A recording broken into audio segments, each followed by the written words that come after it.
donate that property's value to charity, to give that, because it doesn't belong to you. And so at least to divest yourself of that property that you've unjustly taken, and you're not maybe getting it back to the actual right person, but at least you're getting it back to God's people, out of your own hands. Does that make sense? Questions? Mm-hmm. All right. We can also, under this idea of respecting created goods, we can also say that the seventh commandment would really enjoin on us a respect for creation. So we want to be good stewards of the earth. And certainly there's a lot of conversation about that right now. There's a lot that we could talk about. Obviously we could talk about that for an entire hour. We don't have time to talk about it for an entire hour, but to think that we are enjoined by God to have, that if we are misappropriately using the good things of this earth such that we're depriving them to other people, either future generations or just our own neighbors, that would be a way of, we could say, a violation of the seventh commandment, right? Can we all see that? Questions, comments? Like I said, we could spend a lot of time talking about all of the topics, but as we saw with the fifth commandment, I ran out of time, so I want to keep moving. So we're going to keep moving? Okay, next one. So the church has social teaching that says we ought to live in solidarity, and I used that word before, so I can use it again now. Live in solidarity with our neighbors. And so we'd have two kind of ideas on that. One, we'd have what we could call social justice, and the other we would have charity itself. And we can think justice demands that we give to people what they are due, and charity is when you go beyond justice. Does that make sense? So, for example, let's just say you're hungry and you're starving to death, and I give you a piece of bread. I'm really not being charitable. She needs that bread or she dies, right? That's just being just. Charitable is when I say, not only do you get the bread that you need, but I'm going to give you a little bit more. Okay, well, that's awesome. That's fair. Now you have not just the bread you need for today, but now you have bread for tomorrow. Now I'm being charitable. Does that make sense? I'm doing more than I have to do. So charity begins where the duties of justice end. Just a good little principle, just stow away and memorize it. Just charity begins where the duties of justice end. So, for example, a mother who gives food to her child, that's really not being charitable. The mother ought to give food to her child. That's just being just. And a good mother will give food to her child, right? But it would be charitable if the mother gives more to the child. So maybe, the mother owes the child just like, the nutrients they need, but the mother could make it taste nice. Oh, now she's being charitable, right? Am I wrong? I was thinking cookies is what. Or we could get to cookies. Or mom could say, and for dessert, we have cookies. And then you'd be like, oh, thank you, mom. That's more than justice. This is now charity. And so all of your mothers have the opportunity to be charitable pretty much like every day, right? You don't have to give cookies, but you can make nicer food. And that's being more than justice. Like they deserve nutrients. But you can make it way more palatable than just nutrients. And dads, you too. Because my dad would cook with us sometimes. So, but charity and justice. So they're hand in hand in so many cases. But we want to make sure that we're doing both. And because that's part of our... So within that, we can think the church has kind of developed 14 what we'd call works of mercy. And you're going to hear the works of mercy. And so that's the handout I gave you, which has the happy little picture. The happy little picture I found on the internet, like all things. And it's supposed to be an artistic representation of all of the works of mercy. So the works of mercy, which I printed above, you should be able to find all of them in the picture. So it's like an I Spy picture from 400 years ago, before they'd invented I Spy pictures. But we can think the works of mercy, the church kind of grouped them into two different groups. The corporal or the physical body works of mercy, and the spiritual, or more that are concerned the fact that humans are not just bodies but also have souls. And so we can think feeding the hungry, giving drink to the thirsty, clothing the naked, visiting the imprisoned, sheltering the homeless, visiting the sick, burying the dead. These physical things that we can do in solidarity with our neighbors to take care of their needs. right? Or we can also think spiritual things that people have needs. And I will come right to, but just let me read through them. Like instructing the ignorant, counseling the doubtful, admonishing sinners, comforting the sorrowful, bearing wrongs patiently, forgiving all injuries, praying for the living and the dead. These spiritual things which our neighbors need that we can go and do out of solidarity. Notice that, because in America we tend not to think of this, so just notice this. Admonishing the sinner is something you can do out of mercy. So often we think of that as being mean, right? Like, don't judge me. But helping them to go to heaven is the nicest thing you could do for them. You know, there's really nothing more kind than to help somebody to go to heaven. And truly, you would be a complete jerk if you knew somebody was going to hell and you just let them keep walking in that direction. How much must you hate a person that you're okay with them burning in hell for eternity? I mean, you would be a complete jerk. And that's our American society, is we live in a society that's basically not very nice. And so this idea of like, don't judge me, is so anti-Christian. It is so anti-Christian, it just makes me cry. When people are like, oh, what, don't help each other to go to heaven? Don't help each other to avoid hell? Basically, you're saying, I want nothing to do with you on a personal level? Oh, so mean. Let's not be mean, though. Let's be kind. Let's love our neighbor. And so if we see that they're doing something wrong, admonishing them is the nice thing to do. And we want to do so with tact, with diplomacy, with gentleness, all those kind of things, right? Yes, of course. Don't go around with a stick and just beat them. That's probably not going to help either. But to just ignore them and to say like, well, you do you, I'll do me. Like, what a mean person you would be if you said that. And I know that's the American society we live in, but we're called to be a little bit better than our society. We're called to be the light that shines in the darkness. We're called to be the leaven that raises up the society. We're called to be the salt that gives the rest of the world flavor. So, you had a question. On the left-hand side, did you say Yes. that was physical work? So those would be the more physical, corporal, Okay. bodily things. It's just hard to see. I know. I didn't know it. On my fonts it was like gray. Yeah. Or on my computer is like gray, and it looked really cool. Yeah. And then I hit print, and gray became like nothing. So, Okay, so it's physical work. so the word there actually is corporal, COR. P-O-R-A-L, not corporal like a guy in the military, but corporal like of the corpus, which is the Latin word for body. All right, thank you. Questions, comments? No? There being none, we're going to keep moving.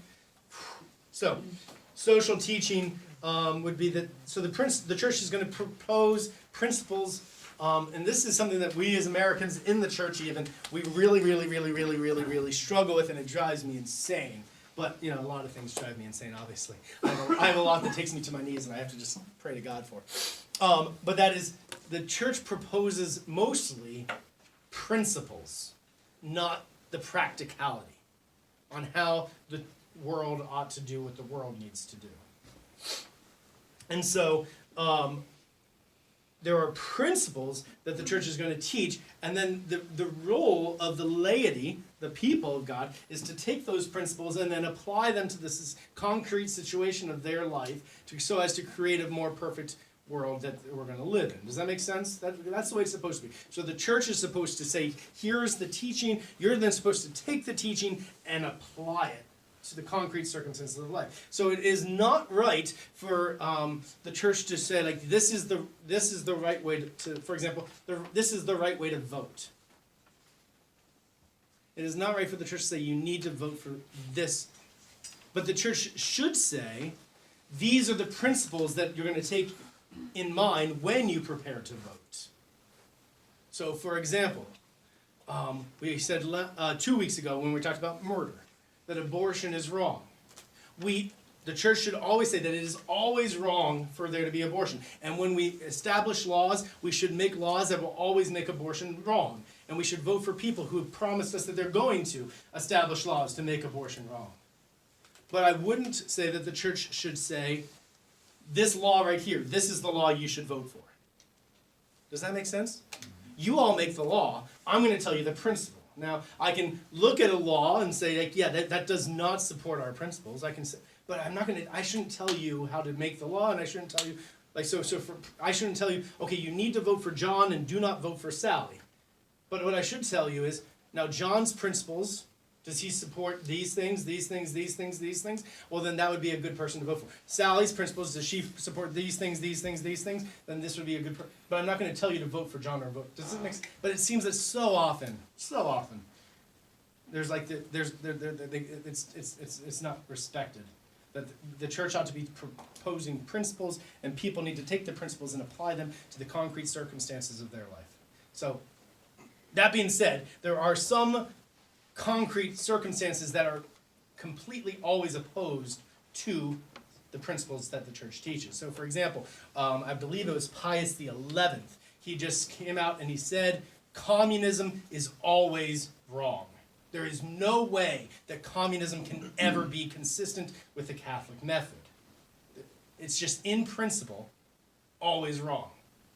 Socialism, always wrong. There's no way that socialism is ever going to be consistent with Catholicism.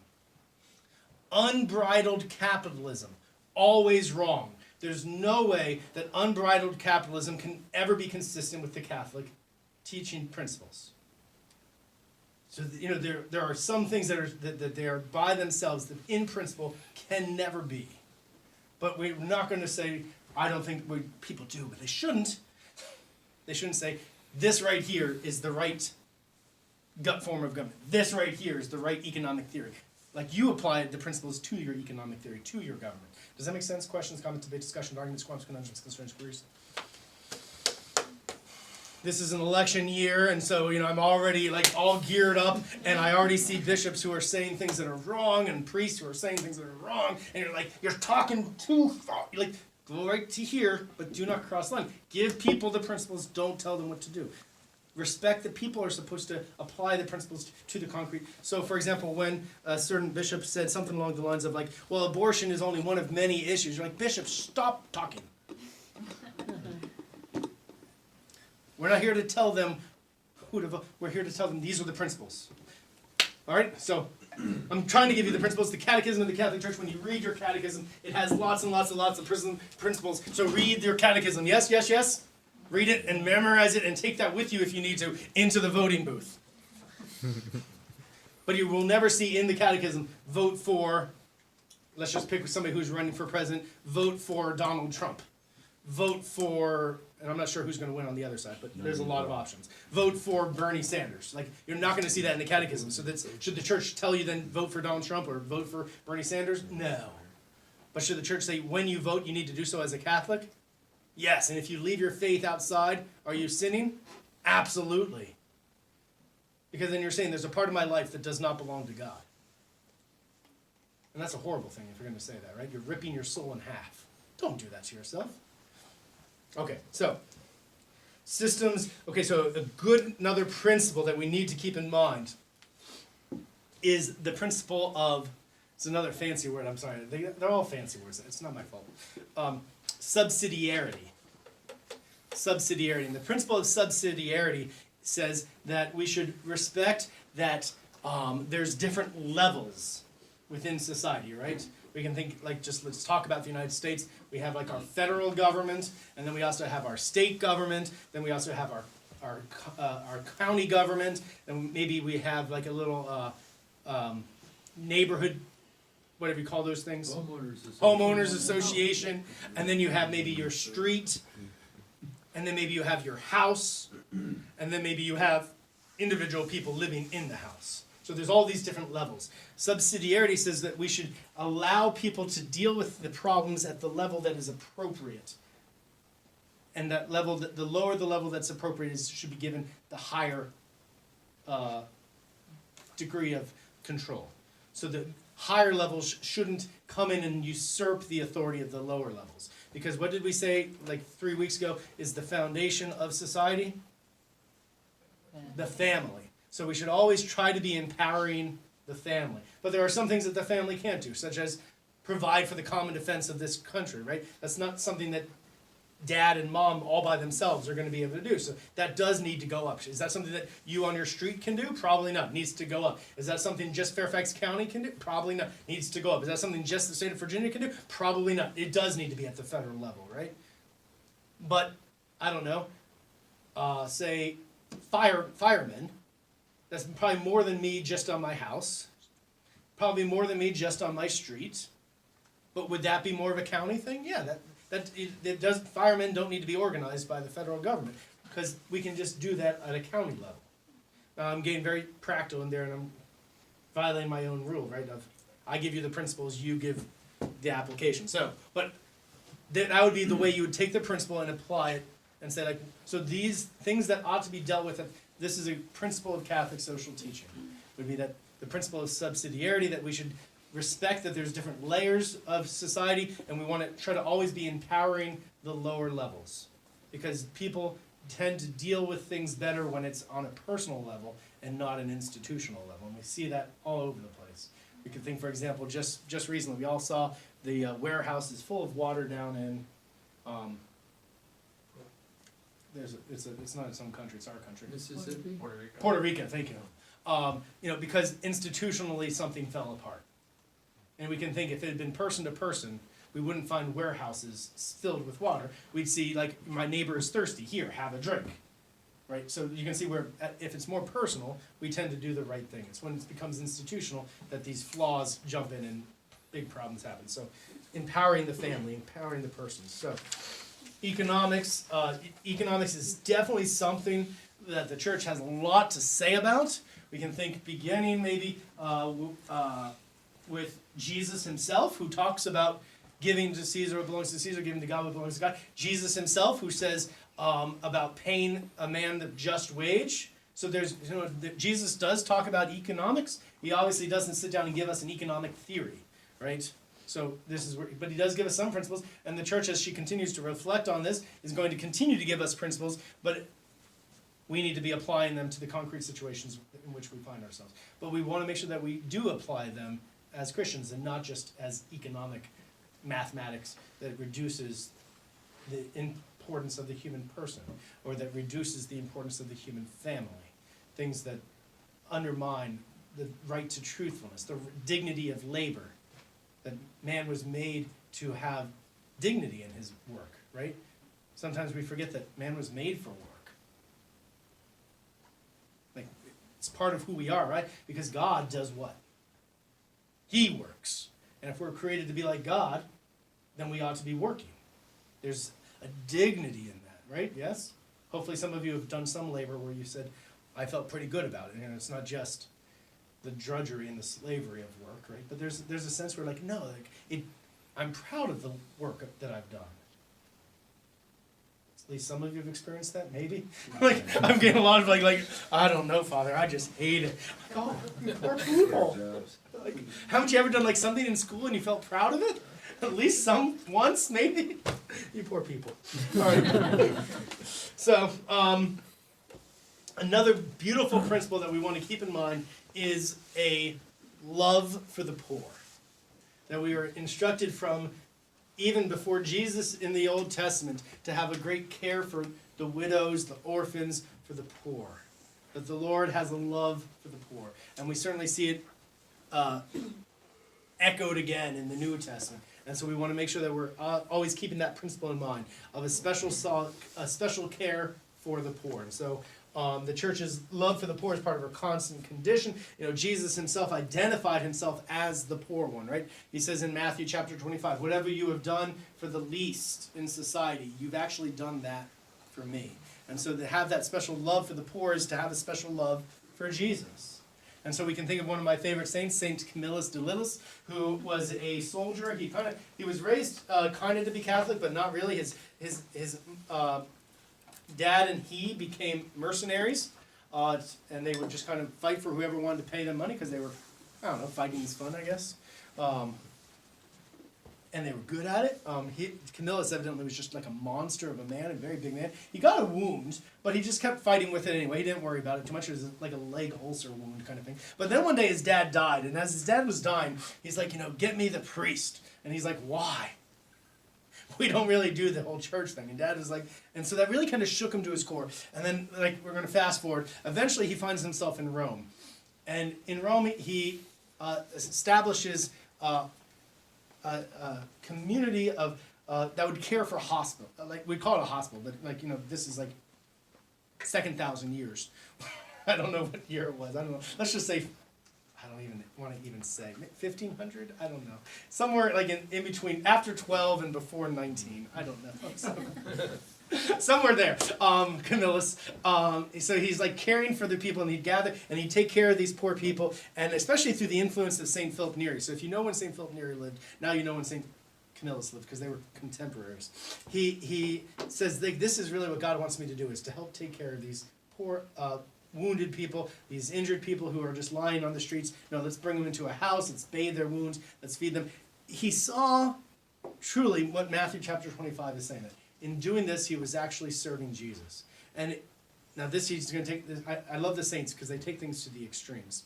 He took it to the extreme. As he's like bathing, he didn't do it all the time, but sometimes, as he was bathing this guy's wounds, he'd start confessing his sins to the guy.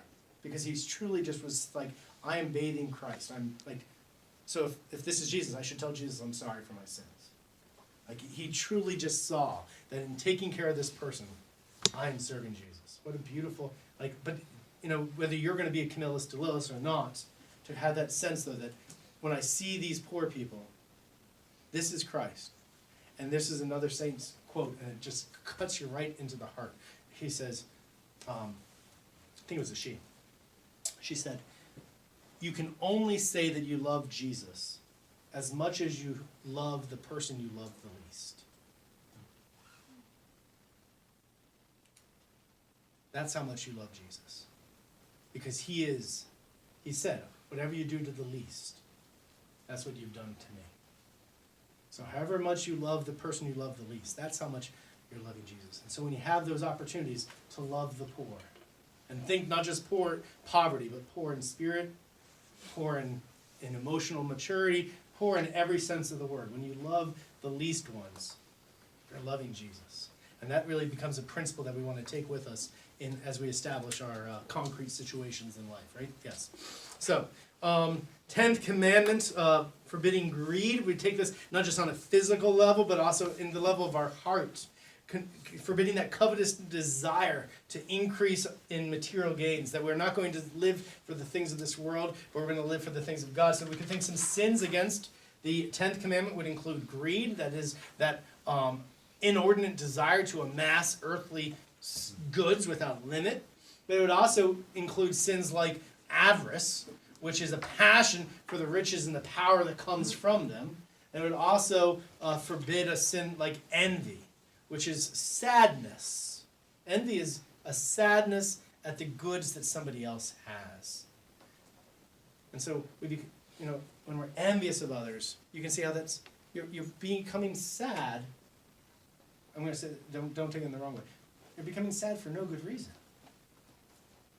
When as Christians we're called to have a joy, when you're envious, you're sad that somebody else has something that you don't have. And from Jesus' perspective, you want to be like, why are you sad? Okay, so I gave somebody else something that I didn't give to you. But have I not given you good things? Then, cheer up. Be happy. I love you. And haven't I given you the love that you need? And to which we would respond, no, I need things on earth. I need the Game Boy, then I'll be happy. Like, what are you saying to Jesus? You need something else? Like, no, what do you need? You need his love. Has he given it to you? Yes. What more do you need? All right, we got to keep moving on. We skipped the 8th commandment, so we can go back to the 8th commandment. Thou shalt not bear false witness against your neighbor. So it's commanding us to have a great